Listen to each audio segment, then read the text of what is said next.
Welcome to Defending Our Children, everybody. We have a special guest on the show with us today. She's a friend of mine. She's an ally to Veterans for Child Rescue in our fight to defend the children. Her name is Monica Matthews. She is a nationally syndicated talk show host. She's the founder of Clear Talk Media. She's a woman of faith. She's a minister. She is definitely a truth speaker, and she is a Grammy-nominated singer. I want to welcome everybody. Monica Matthews, thanks for coming on the show, Monica. We appreciate you coming and chatting with us about the little ones and your perspective on it. So thank you for coming. Absolutely, Craig. Thank you for having me. I'm very honored to be here. Thank you for blessing my audience at times with your hard work. We're all on the same team with this. So yeah, happy to be here. Hey, it's been a privilege to be on with you. You're a gracious host and I'm sure much more eloquent and smooth than I am, but it's a pleasure to have you here. Thank you. So look, we can start this just about wherever you want to, but it's all about the little ones here. What do you see as being the nature of the harm to the precious and innocent children these days? And what's been your experiences, your observations, your thoughts, we could kind of unpack that and explore a little bit. Sure. What do you think we can do ultimately about it, and just have the conversation? Because everybody's listening here has enough heart and compassion for the little ones where they're inclined to tune in and learn more and be empowered from it.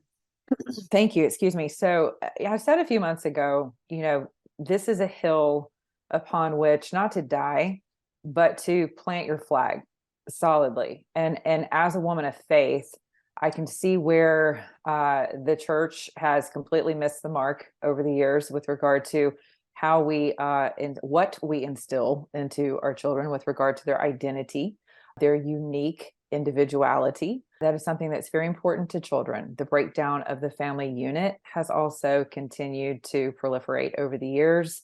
So I begin with the faith component because I believe that all things that we see happen here in the earth begin in the spirit first. So I've planted my flag really on this hill to say, if we're not going to defend our children, nothing else matters. Nothing else is worth defending, not even our freedom for that matter. That may sound juxtaposed, but if your soul and your heart is not committed to protecting the innocent, then we can fully expect for our own protection as a nation to be, for that spiritual hedge of protection to be removed. And that's what I see happening. We've seen it in societies past, civilizations past. This never ends well when people go for the innocent and the innocent are not defended. Monica, yeah, I couldn't agree more. But before I let you go too much further, I want to ping on the church thing. You said the church has essentially failed. Let's unpack and explore a little bit more on how you perceive that, because I think it's important, because I see opportunity there for us all to do better. And a lot of people are crying out, where is the church on this issue, on that issue? And if not for the little ones, then for whom is the church there to serve? The most precious and innocent. So I just want to hear a little bit more of your thoughts on the nature of that. Sure. So the church at large, right, as a corporate body, I think that's who's failed. But the church is us. It's comprised of you and me, right? Like we are the body. And so I think we've abdicated as a nation, individually, as a Judeo-Christian principled, Mosaic law principled body of a nation, right, of citizenry. We have abdicated our God-given authority to mind the business and the upbringing of our children. So it's important whenever I say this lies at the feet of the church, I mean that individually and also corporately. And Craig, how we have really failed the most is by abdication of our leaders have abdicated by virtue of affirming every wind of doctrine. And affirming is a big word today. And affirming is a word that is actually having people's children taken from them. They're landing in CPS court cases. They're fighting really for the lives of their children because they're not affirming something, right? So the church has, by and large, statistics as of 2 years ago were that only 3% of the church actually reads the Bible. which is a problem, because if you don't know what's in the doctrine that you say you adhere to and you by which you live your life, yet you don't know what's in it, you don't know what your authority is as a parent. You don't know the beautiful nature of your unique God-given design, much less be able to impart that into your children, right? So it begins with our knowledge, our lack of knowledge. The word says that my people perish for lack of knowledge. Mhm. Well, if you're not ingesting and consuming his word, you're not going to be able to apply it in very basic principles and in very basic ways. And that begins and ends, I think, with our families and certainly with our children. Well, I like the way you express that, because there is a power in knowing who you are. What are you? And Mhm. my observation and understanding is the same as yours. We are souls temporarily in 3D physical human bodies. Right. And we need to know who we are, why we're here, and the authority that we have. And there's a strength in understanding that and tuning in and realizing you're not to bend your knee to those who would harm your children, and Sure. just give up the fight, so to speak, and allow the little ones to go harmed unchallenged. And that's seems to be what we're seeing now. It's just a bullying of the populace, to where the populace are so gun shy and so silent. I don't want to say meek, because meek has a lot of Hmm. strength to it that doesn't really apply to this, but so beat down and Right. subservient almost, that just easy victims. And I don't Yeah. like to see that. I don't think that's our best. That is not the intent. By my understanding, we are to stand up, and there is such a thing as righteous indignation, and we are to defend the defenseless and the little ones. It's the right thing to do. Yeah. I Amen. agree with you. People need to be encouraged to find that moral courage and authority and walk in it. And this world would be a peaceful and more and better place. Sure. So to that end, right, I think too, the church doesn't understand that Christ himself said, I did not come to bring peace, even though he's the Prince of Peace, right? I came and I'm going to divide. And what does that mean? Divide the wheat from the chaff, divide the lies from the truth. And so again, if you don't know the word, not only in the written word is where we begin our relationship and understanding who he is in his personhood, fully man, fully God, right? So if we don't know the word, we're not fellowshipping and consuming, ingesting the word, we're not going to be able to apply it to our lives. And so I believe the reason why people are discouraged is because they have not taken the time to build themselves up on the rock and the foundation of the truth. And so people, swing from either complete abdication or to ideological zealots who don't understand, they're preaching the hellfire and brimstone. That is not to suggest that there's not going to be an eternal separation from the Father of life and light, if you have not, in fact, come through the mercy seat, which his son, who is his love, sits upon, right? That's clearly right there in scripture. But it means that you're going to be subjected to the rulers of this world if you do not understand who he is and who you are through that lens. And so I think the discouragement and not being encouraged comes from a lack, again, of knowledge.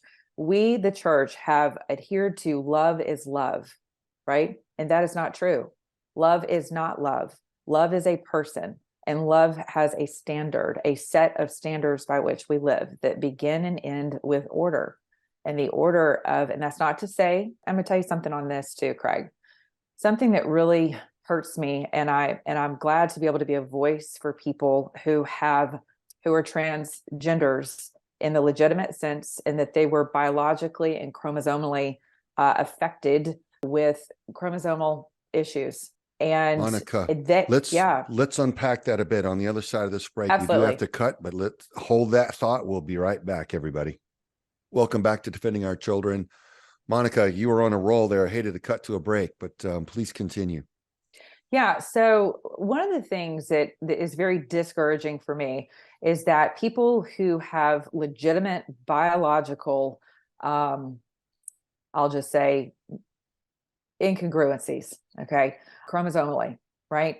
They have now become the absolute marginalized in this whole equation. They have been silenced. They're being slandered across the globe. Their voices do not matter. And it grieves me because I've ministered to people who were literally born with biological chromosomal issues that deserved treatment. They deserve to be ministered to and loved and affirmed and accepted, because that is in fact how they were born. And so to me, the affront is that these people have now been set aside for something that has become a trend, right? It is now trendy. And parents seem to just be completely swept up in this wave of trendiness. It's like people have been completely hypnotized by various tropes and narratives. And again, I think it's because they are discouraged and they lack courage because they do not stand upon that which, in most cases in the church, they say they believe. But for the church to assign the value of love is love, basically anything goes, right? Yeah. Jesus accepts me. Do what And thou I'm like, wilt. right, exact, which is really one of the first precepts of the satanic faith, believe it or Yes. not. That is number one in their satanic principles, of their commandments, if you will. Do as thou wilt, right? And so, and everyone's just going to be forgiven for everything. Well, we are forgiven for everything, but once you're in that standard of relationship, and once you're in that relationship with Christ, it does have a standard of existence by virtue of application. So again, your courage comes from understanding who you are and whose you are, and being able to pass that lineage and that knowledge, that lineage of knowledge, down to your children. And that's the courageous ones who know who they are. They know their authority, who have that bold conviction to stand up and say no to that which is harmful, that which Sure. is destructive and hostile to the little ones. And knowing who you are and what you're about, man, as you were describing that, I was imagining a military application to that, a relation directly really is radio comms. On the battlefield, if you can't reach your headquarters and get your orders on the big picture of what your unit is to do, what am I to do in this fight right now? Or if you're going to call in for airstrikes, air cover, if you don't have comms to your higher authority, man, you're messing out on your biggest power. And a That's lot of right. people, they don't talk to their creator. They don't read his word, and they're disconnected. And no wonder they lack courage, because Sure. they don't know whose they are and who they are. Right. And to that Yeah, point where I was going with the zealotry, right? So whenever you lack knowledge, you either completely abdicate or you operate in zealotry, which benefits no one. And it's a complete misrepresentation of the kingdom, of the word himself and his standards, and by which we are called to live as his creation, to be quite honest. And so the zealotry is not a friend of anyone. And it really is rooted in bigotry and hate, and really it's fueled by fear, right? Again, it's all lack of understanding. So can you love someone who is living in a state of what I would consider uh confusion and chaos, whether it's in their mind, it's in their body, it's in their spirit? They are held, to me, they've been taken captive by a very real spiritual enemy, and they are not my enemy. Their confusion, if propelled upon my child or our children, that becomes something with which to contend, right? But as that individual goes, can we love people right where they are? Well, we're called to do so. Absolutely. absolutely. Right. Yes. But the church has been dumbed down and silenced into thinking. She's really been gagged into thinking and blindfolded into thinking that anything goes. And if you love someone, you should allow for them, just, do as thou wilt. Exactly. But as we can see, we've abdicated to the live and let live, to the point where now we no longer have our actual God-given liberties, because other people are now dictating their confusion, enforcing their confusion and their really overarching agendas, which is a whole bigger 50,000-foot view of why this has become so prevalent in recent years upon us as believers. Again, I begin and end with the church, because I believe as the church goes, a nation goes. And I think that's fundamentally how we find ourselves here. Well, I think anyone who has any spiritual outlook whatsoever agrees that we have a divine creator and that we are souls. And that is the nature of our being here. And we are to love each other. And we are given free will to choose at every moment how we will be. And other souls are our siblings, our spiritual siblings. They literally are. We all share the same creator, no matter what our beliefs are. And so I just want to remind everybody, we are to love each other. And Sure. there is behavior that we can choose that is counterproductive, that is disruptive, that distorts and perverts the divine intention for us, that which is against the harmonious existence that we can create when we choose things that are productive and positive. Things go better, and there are laws that direct us and guide us into that harmonious and beneficial state. And then we can choose the opposite of that, which distorts and disrupts, and that leads into sickness and death.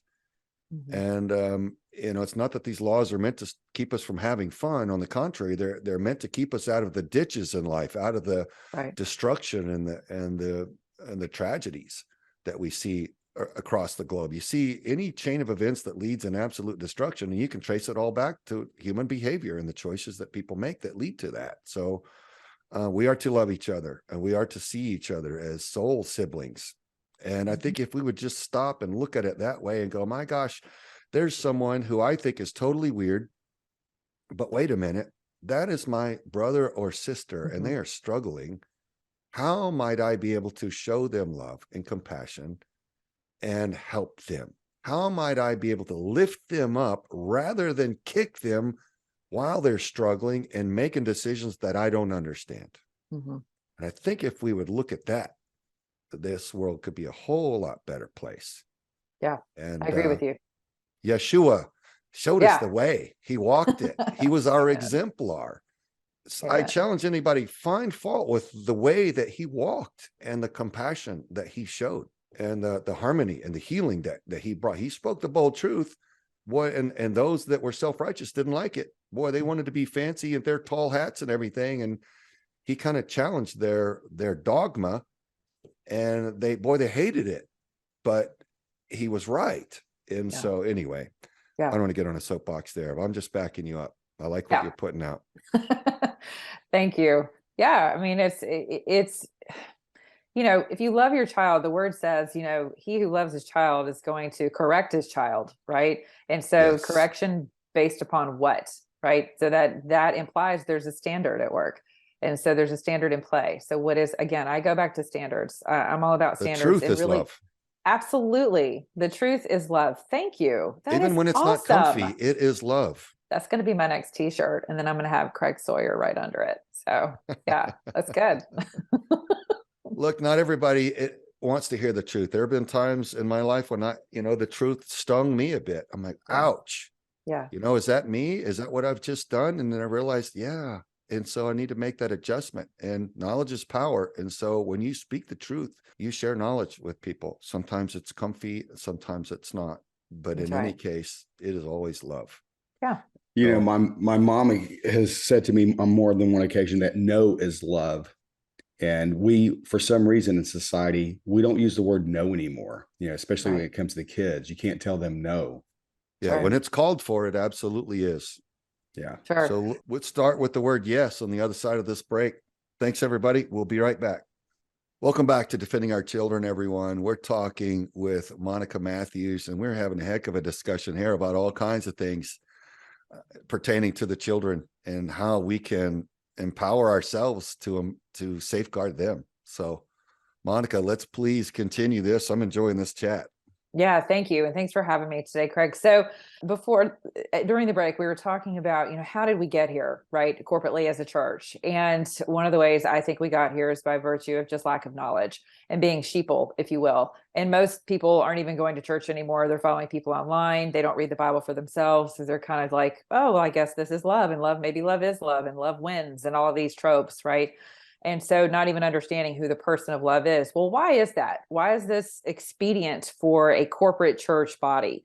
Well, the church has become an enterprise unto itself, as we know, right? And not to say that you should not run your church as a business, because anything that's going to be efficiently operated and productive needs to be operated as within a business structure, right? But excuse me, because we are beholden to the 501c3 status, it's one of the reasons why people are no longer speaking truth in their pulpits. It's one reason why they no longer engage in the political conversation. And I'm not talking about having politicians come in and stomp, which they do, and it's a pay for play, pay for pulpit time kind of a deal that goes on within the church. I'm suggesting that pastors have abdicated by and large, and even mega churches, because they are afraid of losing that income that has now become part of their bottom line. And so instead of counting on what the word says, our Father says, test me in this one area. Bring your tithes and offerings into the storehouse and give them to me, and see if I won't pour you out a blessing so big you won't be able to contain it. Well, we don't trust that. And so we jumped in the bed with the government with regard to our 501c3 status, which is completely separate from our IRS tax code, which instructs that we were never taxable to begin with as a church entity. But now we've added to that, hey, by the way, if you stay quiet, then, and you don't touch on these areas, then we'll be able to dictate whether or not you keep your 501c3 status, and we will give you the kickback. We will give your congregates the kickback for giving money into your church, right? So we've become a lusty, gluttonous, mammoth-driven body of so-called believers. And I think that's how we've gotten here fundamentally. I think that's why most people are being fed old, stale manna. They don't even know what they're being taught is complete heresy. And so they don't know how to love people in the truth. And so they either, again, fall into zealotry and steer completely away from people, or they jump off the deep end with them, right? Neither of which serves the greater good, whether you're Christian or not. Well, folks, there is a punch right between the eyes of ouch truth from Monica Matthews. And if that shoe fits, I would invite you to get alone, spend some quiet time, and ponder it. Selah, right? Right. Pause and think calmly on this. Right. That's one of the problems that we that's have is needed. people don't ponder anymore. They're being dictated by technology, what to think and where to think and when to think. Yeah, Sure. bandwidth is maxed, and I think I believe it's by design. We're bombarded from all directions. We carry that bombardment device right around with us, and it is hammering us 24/7, so that we have no time, seemingly, unless we hack it out for family, for self, Sure. for prayer time, spirituality, for understanding. Yeah, So, someone mentioned to me, just the other day, they're like, hey, you seem kind of, just frazzled, right? And we're coming up on the midterms. And I said, well, I am, because I love my audience, excuse me. And what I'm seeing happen to my audience bothers me and it grieves me. And it's like people are their bandwidth is so minuscule now that they're hysterical on some level. And when, and I'm the person who's like, I'm supposed to remain sane and calm for my audience. And by and large, I am. I'm a very reasonable and logical person. And especially as females go, I don't tend to, scream around with my hair on fire, but I have noticed that I've been a little bit more agitated than normal. And so just this morning, I got up and said, okay, that's it. The phone is going on silent. I'm not jumping directly on Twitter. I'm not engaging anyone. I'm setting aside my time with you, because it's been about a week since I've done that, where it's just been deliberate one-on-one, intimate conversation, petitions to the heavenly courts, and then being quiet and waiting for that response, whatever that response is. And for me, the response always comes through scripture. A scripture will drop into my mind. It's brought to my remembrance. And sometimes there are verses I didn't even know were in the Bible. And then I know for sure that I'm hearing who I'm supposed to be hearing, because I'll go and read it and I'm like, yikes, that's right on target with what I was just praying about. Almost as though it was inspired by a higher intelligence, and that, right. That it is living, that it is able to speak Right. directly to you. Right. When you need it. Yeah. And sadly, Monica, some people would refer to any sort of spiritual understanding in a genuine relationship with our Creator as some sort of ism, right. to try to drive people away from that and to try to stigmatize it. And I see that as so tragic. Again, back to Jesus Christ himself, Yeshua. I mean, if you watch the walk that he demonstrated, spirituality, he wasn't paralyzed and limited to celebrating his spirituality just in the synagogues. Sure. Right? It was on the hilltop, the mountainside, wherever you are, right? And so many people that I know that, oh, Craig, I don't do that whole, I'm not religious. Well, me too. Right. I'm not religious either, because I see religion as mostly man conceived, and that dogma seems to put man in a position of power as a sort of gatekeeper or toll taker for access to our creator. And that's not what Yeshua said or taught us or demonstrated. So I think I would just invite people to kind of put that religion repulsion aside, that which you feel that negative sense from, well, that's man getting it wrong. We are inherently flawed. That's what this life is all about, is to work through all these things and then improve ourselves. Right. But true spirituality is beautiful, and it's wide open, and the access is there for you. And just talk to your creator. You'll be surprised when you get alone, like Monica says, and you just get quiet and you give him a chance to speak back and feel your God hug. I call it. It's beautiful. It's beautiful. Absolutely. And we all need God word, hugs. Yeah. And the word will speak to you, man. When you pray and you read through the word, it will open up, and you're like, man, did you just write this for me right now, God? Right. Because it feels that way. Right. At times. I like something you said. You used the word celebrate, right? I have an entire chapter dedicated to celebration in my book. And it's really about, the word says that whenever one sinner repents, right, the entire kingdom of heaven celebrates. Yes. Right. That's a party. Like, that's a throwdown. Like, the marriage supper of the Lamb is not going to be boring with a bunch of fuddy-duds. And so, our Father is actually a very exciting and passionate creator. And so has many myriad of aspects to him, but celebration is one of those characteristics. And so thank you for saying that, because I think if we spent more time celebrating our belief system, people would be drawn to that, especially during these times when people are like, what in the heck are you so happy about? Like, we're worried about World War III, our kids and everything else. So to celebrate, it's a great admonition. Yeah, that's one of the worst damages I see, that mankind misrepresents our creator and makes it seem stiff and repulsive. And I found true spirituality to be so much more loving and inviting and wide open than that. And but Monica, I do want to give you, before we cut for this next break, a chance to let you drive people to how to find you and support what you do. Sure. Thank you. So you can find me at monicamatthews.com. You can also find me on Twitter, is my largest following, which is Monica On Air Talk. I have an Insta-scam account, but I don't really use it. And so you can find me at monicamatthews.com. And and I do respond to my own emails. Thank you very much. So you can follow me there.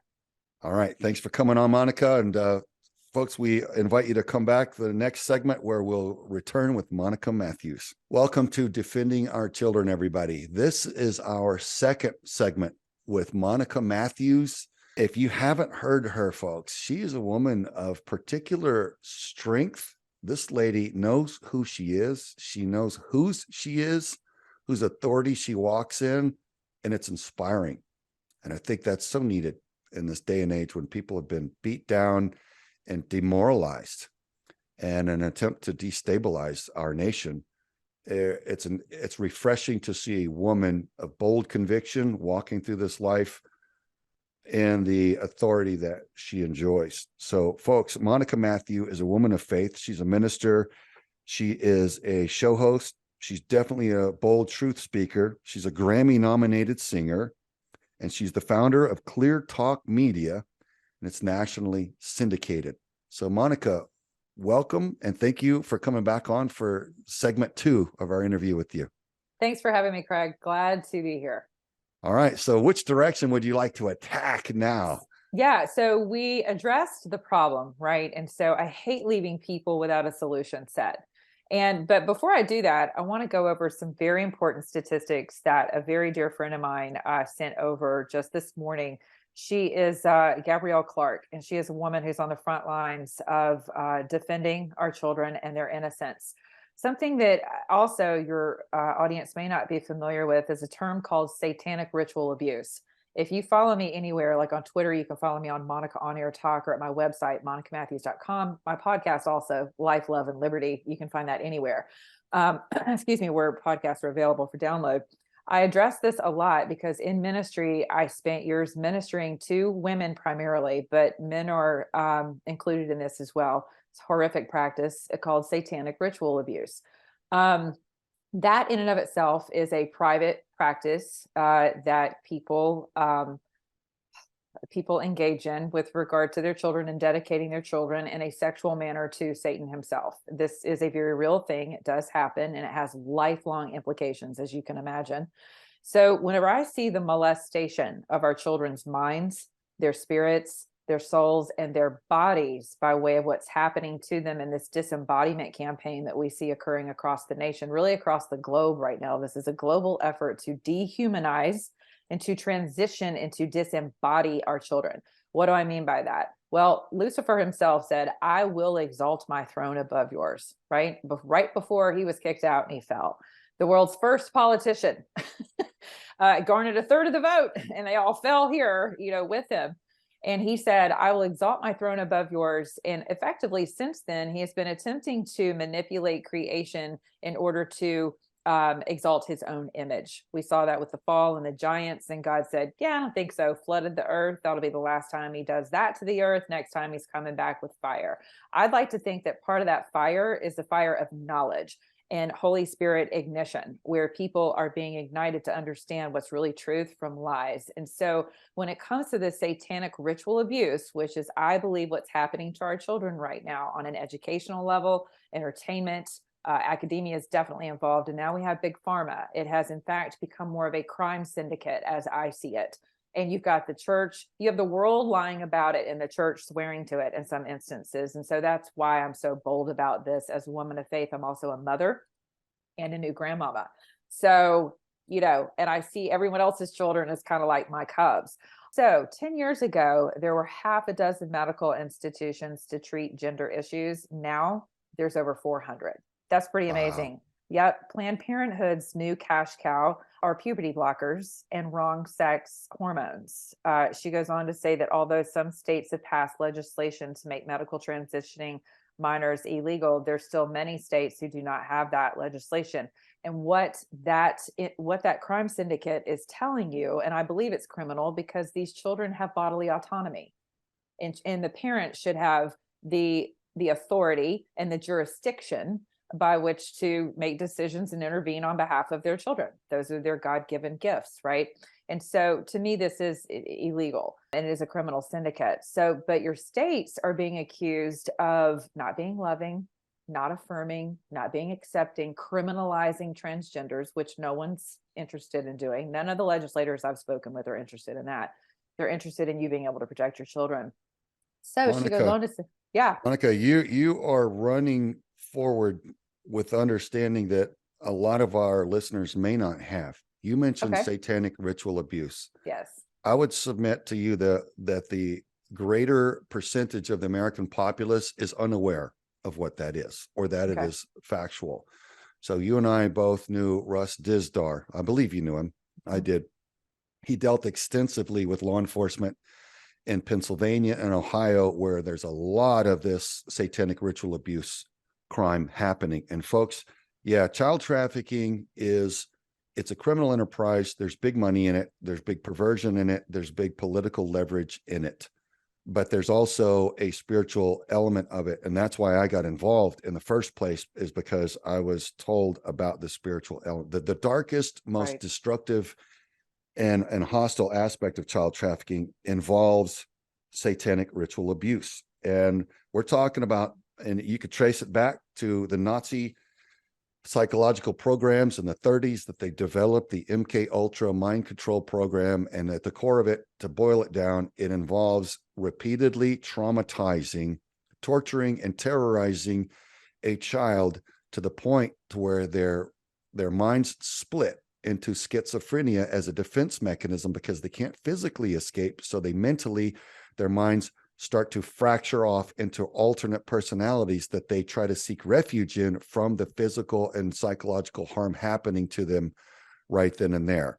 So once they split the mind once, it becomes easier to split the mind into numerous personalities. And that's what is being done on a wide scale now, as the CIA brought over a lot of these scientists involved in the CIA and the MK Ultra mind control program from the Nazis after World War II.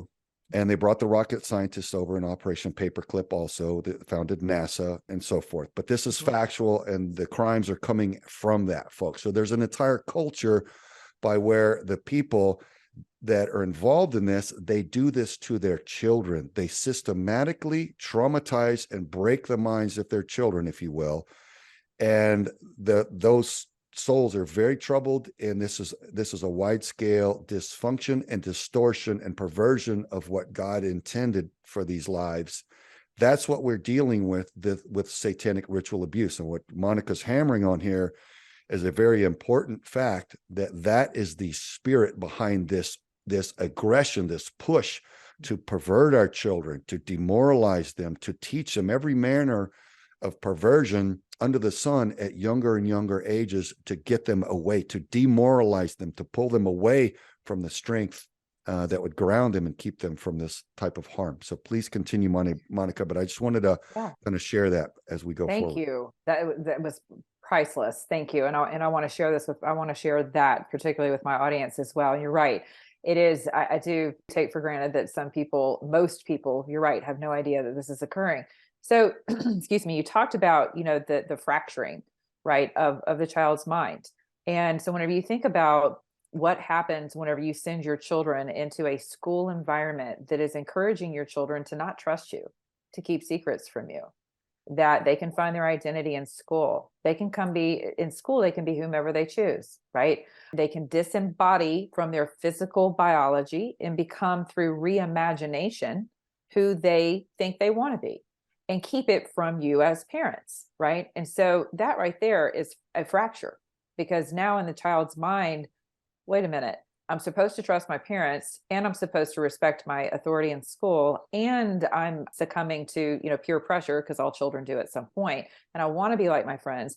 And the CCP propaganda tool called TikTok is also infiltrating my mind and telling me through fun, cute, dancy videos and through makeup that I can be anything and whomever I want to be. And so there's no harm, no foul. Though. Yes. Totally. 1000%. And that is the satanic ritual abuse component to this. So I don't go after this topic politically at all, because this is not a political issue. This is all about spirituality. And so it's from that standpoint, that's why I address it this way. So yeah, I do have solution sets that I'd like to go over with you though. But you love the little ones, and you want Yes. them to be better. You just want them not to be harmed in this way. And I think that's what people fail to see. Those who are hostile to the little ones, they have think tanks and committees globally at the highest levels, and they map out how to enact this level of influence and control, and to separate the little ones from their parents, and how to covertly bring this agenda into the schools and keep the parents from knowing about it. And when the parents address the school board members boldly, they're deemed domestic terrorists by our corrupted officials at the top of our law enforcement agencies now. So the whole thing's gone into a downward spiral. We have to face it and put a stop to it and turn it back around, simply so that we can restore a healthy environment for the little ones, so that they could grow up as well-grounded, secure, and loved and healthy little children.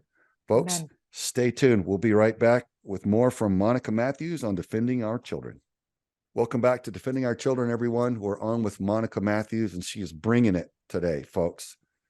We were just talking about love and compassion for the little ones. And, Monica, I see it as there's a lot of deceit. Boy, the people that want control and that want access to the little ones, that want to harm them, they love to parade their hostile agenda under the banner of tolerance to bully us, to beat us down, and say that if we don't allow every manner of harm and their agenda, that we are intolerant. And boy, because we do have compassion in our hearts, we bend the knee to it because we don't know our whose we are. We don't know the power that we walk in, but you do know.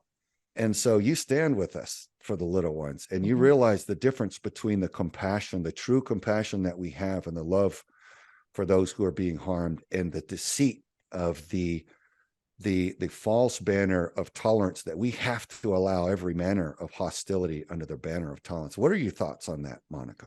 Yeah, so I've worked on legislation in the state of Georgia that dealt with adult victims of child sexual abuse. And that was a very eye-opening experience for me as a victim of childhood sexual abuse, not within an institution, which was primarily what these civil cases were contending with in the Georgia state legislature. It was eye-opening because scientifically what I learned is that through researchers at Emory, practitioners at Emory University here in Atlanta, Georgia, it's a lifelong, almost a sentence, if you will, for people who have been sexually violated. Okay. And that can come in the way of imaging, literature, words that are spoken. It's not always touch, right? And so I'm building the case for what we allow into our children's ear gates and eye gates are equally as important, if not, I would say equally as important as who you allow your children to physically interact with, who's in their close proximity. So we understand that we wouldn't just send our child, out to an unmarked van with one, maybe has an ice cream sticker on it, right? And send them out there as a little person to buy their own ice cream from some, stranger. For some reason, we've gotten away from stranger danger, right? And now it's like, oh no, everything's tolerant. No one's a stranger. So ideologically speaking, we're throwing them to the wolves because we've bought into this notion and we have been bullied. Most people have been bullied into thinking again that love is love, right? So we allow them and we become indoctrinated as parents because they're watching the Saturday morning cartoons. They're watching the tropes about how dumb dad is, right? We've been watching that as adults for the past 15 years. Dad's a dummy. Mom knows it all. And who needs dad anyway? So the breakdown of the family unit's right there in front of you through tropes and narrative warfare. And most people don't see it through different types of music. I'm a Grammy-nominated singer. I was on the voting board for Grammys for years. I never voted in the rap category because I don't believe in the culture.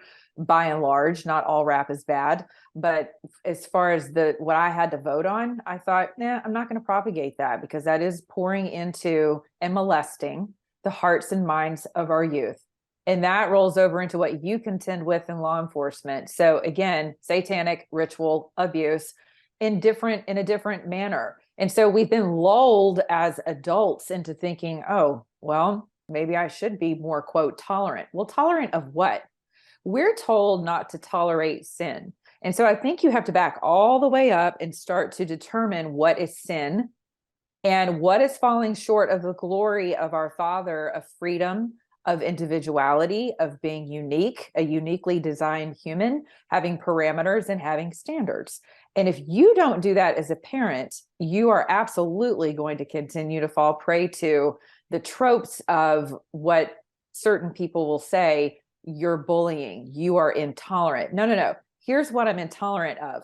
I'm intolerant of our children being enslaved and molested in any way, shape, or form. And so whenever I recognize what you're doing and what certain entities that you mentioned earlier are up to and why they're up to it, it is incumbent upon me. I will be held accountable as a woman with knowledge of the liberating gospel of Christ. I will be held accountable for not standing for these little souls and making a very clear line of distinction between what is tolerance, what are we tolerating, and what are we celebrating, and whether or not we're actually living in the truth in the mind of Christ, which is always going to be about freedom. Folks, I just heard a mama bear speaking out there, Yeah. and I love it. I love that. I celebrate that, folks. If we can't embrace that, we are wrong because it is love. that causes a mama bear to stand up and say no. Do not ever get between a mama bear and her cubs. Amen. Or stand by, because she's going to bring it. And it is that Amen. love that I think people need to recognize. That is the strongest energy I think that exists on this planet. I think that's how we are created. And anybody that wants to deceive us into blind tolerance is the enemy, is hostile. Beware of those who want to condition you into being blindly tolerant of that which is harmful for those that we love. So you don't have to be ugly to stand up in bold conviction and say no to that which is destructive and harmful and counterproductive and distorted and perverted for your little ones. And it is love that causes us to have that courage and to stand up. So, man, I celebrate that. And back to the rap music. Look, folks, I know a guy who worked in an intelligence agency, and his job was to go around and condition those in media, radio, newspapers, and so forth, planting narratives, folks, hostile narratives that are hostile to the well-being of the American people. And you may say that's a conspiracy theory. No, I know the man. He did this for decades until he figured out how counterproductive the narrative was. And he's like, wait a minute. And he did a complete 180. And that's how I know it. And so essentially what he did was go around convincing these editors and show hosts that the ideas that were being issued through global committee of the global elite to serve their interests, condition the American populace's culture to accept this agenda, which is counter to our best interests. So these things are issued by committee, very intelligently designed with psychological manipulation techniques, very powerful stuff. But rap music, just as an example, was intended. And when you listen to it, you'll hear that it glorifies the gangbanger lifestyle, and it demoralizes and objectifies their women. When I say there, it's targeted toward the Black community and the African-American community in the United States. It is meant to disrupt and harm them and almost guarantee that their men end up in prison, and that their women are paid to have children out of wedlock as long as there's no man in the home. And that is an attack on their community, on their people. It is hostile. I denounce it. I condemn it. It breaks my heart for them. And I just wish more of them would break the code and see that. And there's so much beautiful music that's uplifting and unifying. And I would just encourage people to find that. You know what? And here's to the people that use the rap music style with a positive and unifying message. Yeah. Amen. There are men of faith and belief, and there are those who find rap music as a platform to bring other positive messages. And I celebrate that, man. So, hey, bring the good, folks. We each are issued free will. It is powerful. We have that power to bring our contributions to humanity in whatever way we choose, be it good or bad. But the bad road, the negative, has consequences. You're going to find it because it's in distortion and counter to the harmony that our Creator intended. So there are laws that guide us, and when we operate outside of that, you can predict the outcome because it's already known. Folks, we'll be right back with more from Monica Matthews on Defending Our Children. Welcome back to Defending Our Children. This will be our last segment with Monica Matthews, and what a journey it has been over the last hour. Monica, what have you for us as we go through this last segment? Okay, excellent. Glad you asked. So solution sets, right? Because I don't want to leave people, because some people are probably like, oh my gosh, what in the world is sexual, satanic ritual abuse? Like, this is too much. And so they feel helpless. I hear from parents every day of my life. What do I do to stand against this? Well, for people who can't afford to engage in lawfare, okay, I would suggest very simple things, especially if you're a Christian family unit. Get into your word, understand who you are, whose you are, and impart that to your children. Don't count on your pastors to do it. Your pastors are not going to be responsible for the souls of your children. They are not, the government's not responsible. Neither are your pastors. You are. You have been gifted with these little people and these little souls. So empower them, equip them, Arm them. What is the full armor of God? What does that look like whenever they get up every morning? You know, I just wrote my first children's book. I'm excited because I'm having that illustrated now, and it gets them up in the morning celebrating who they are as unique individuals, celebrating the trees, celebrating the planet, celebrating their father, his son, their parents, right? Their mother and their father, in very basic, natural, ordered. So I'm excited about that. So empower your children with knowledge by first empowering yourself. Do it as a family. It doesn't have to be some religiously rote thing, right? You sit down and you read together. You don't understand the word, who cares? Buy a children's Bible, work it out, get yourself a coloring book. You know, the stories are very easy to understand.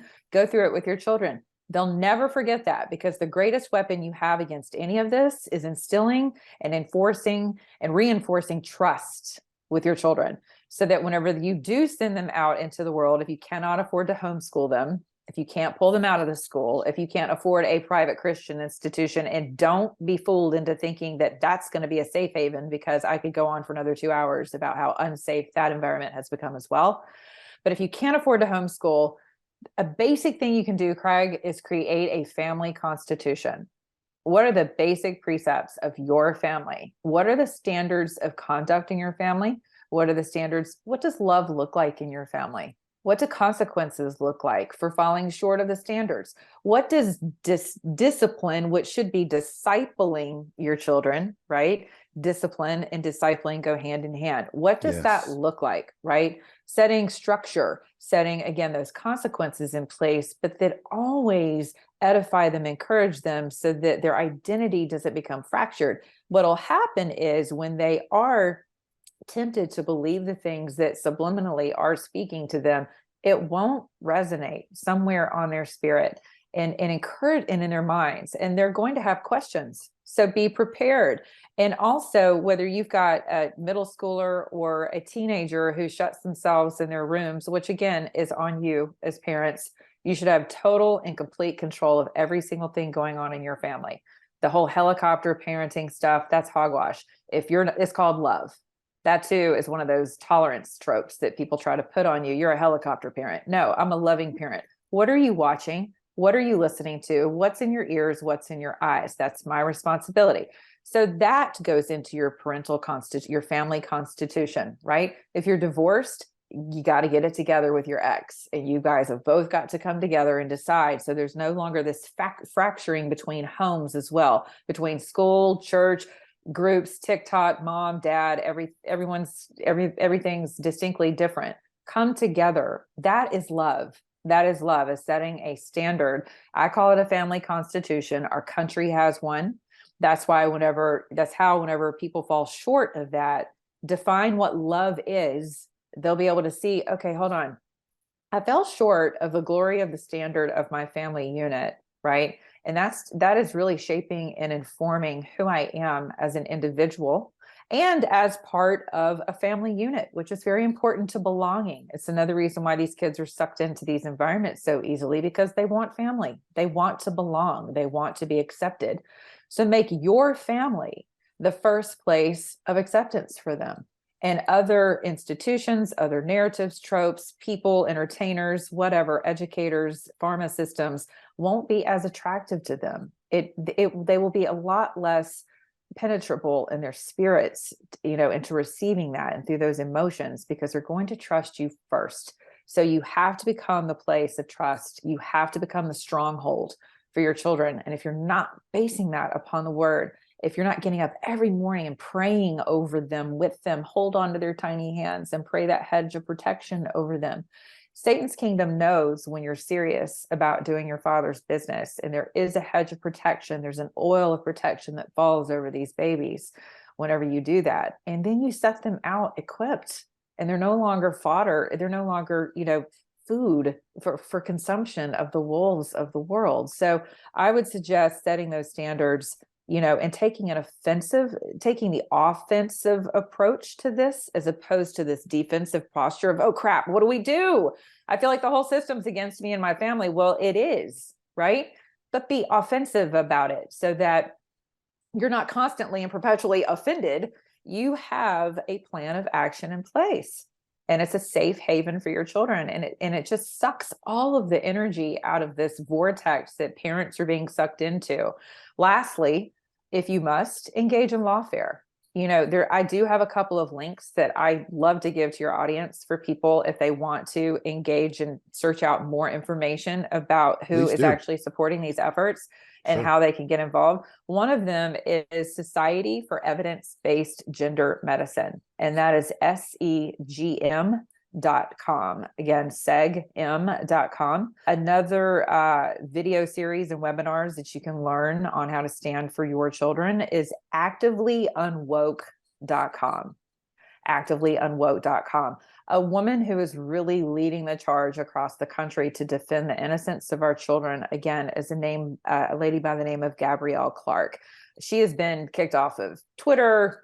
She's been banned from a lot of things because she's very active in this space, but you can find her at FoxX.com. She goes way deeper into the tentacles and exactly the narratives that are being shaped against your children. So make a decision. First of all, admit that your children are really subjected to some very evil forces.